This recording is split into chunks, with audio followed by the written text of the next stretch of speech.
These front shocks are no good, they're leaking.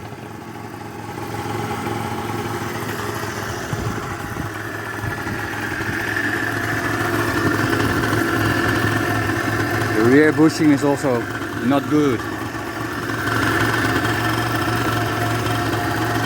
Look at the play on the bushing.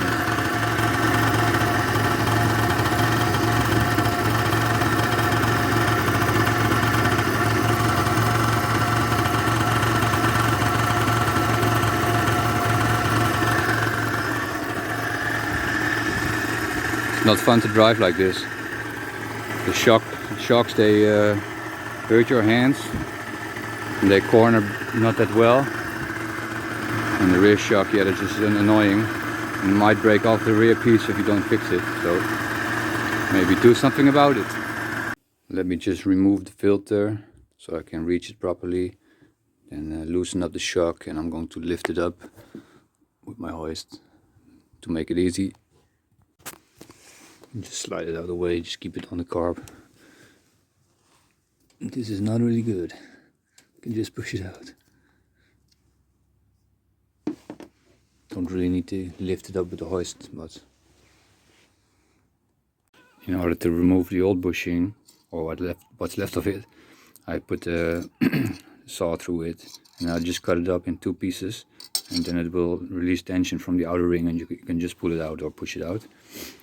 And this is a rear shock bushing from a GY6 engine, which the center is a little bit too small. I think I once put in one of those and then drilled it out, but I can't remember what engine it is, because I don't have a sample I can show.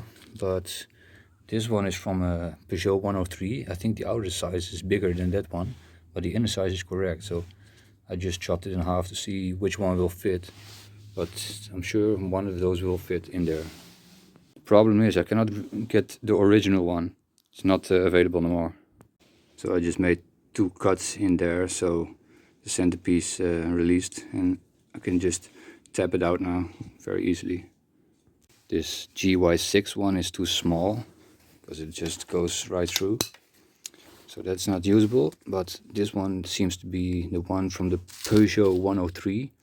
I have no idea if that is a scooter or a car, I'm not sure, but I think I can get this to fit in because it has the same size. I got one in there. The other side was I could just push it in there way too easy. I'm not sure why. It's maybe not exactly the right size, but this one I can slightly move if I really want to. You see, like that, but it is stuck. It cannot go from that way. But what I just noticed is that the GY6 one did have the right center size, and this one is just a little bit bigger. So I think I'm going to drill out that on the spring itself and just get a proper size in here, because if I put this back in here like this, it will still have the same play. Another option which I think should perhaps work as well is if I remove all the rubber from this original one and just use the outer metal piece, I can maybe press this into the old one, and then you can use the GY6 version. But I'm gonna go with the Peugeot 103.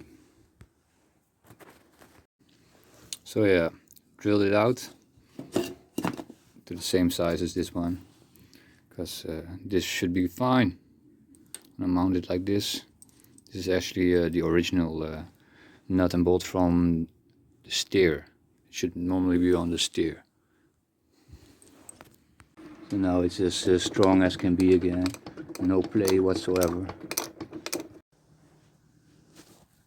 Look what I got.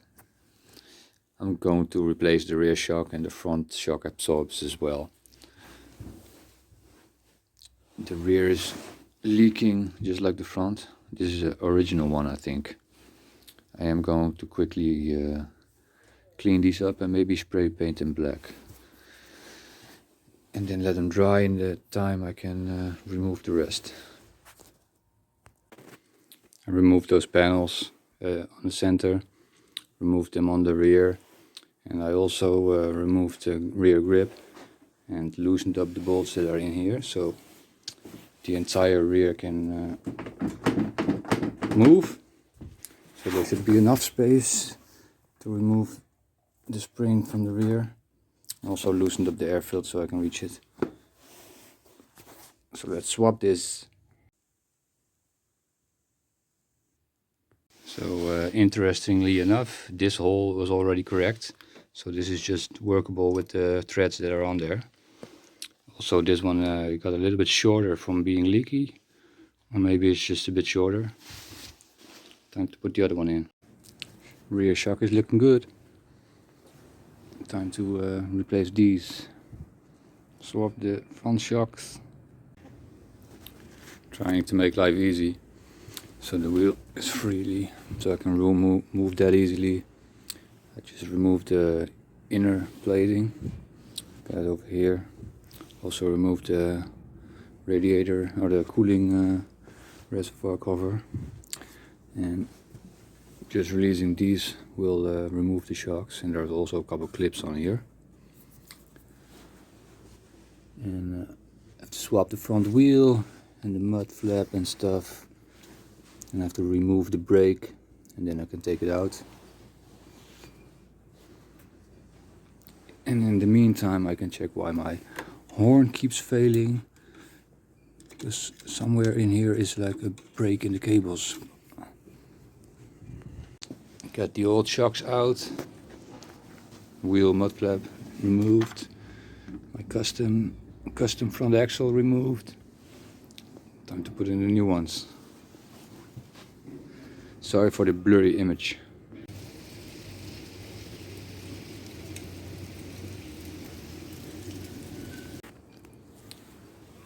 I can also refurbish these two. Got some new oil seals and some oil. So that's maybe something for next time. I think we're back in business. New rear shock, or the new used shock, whatever.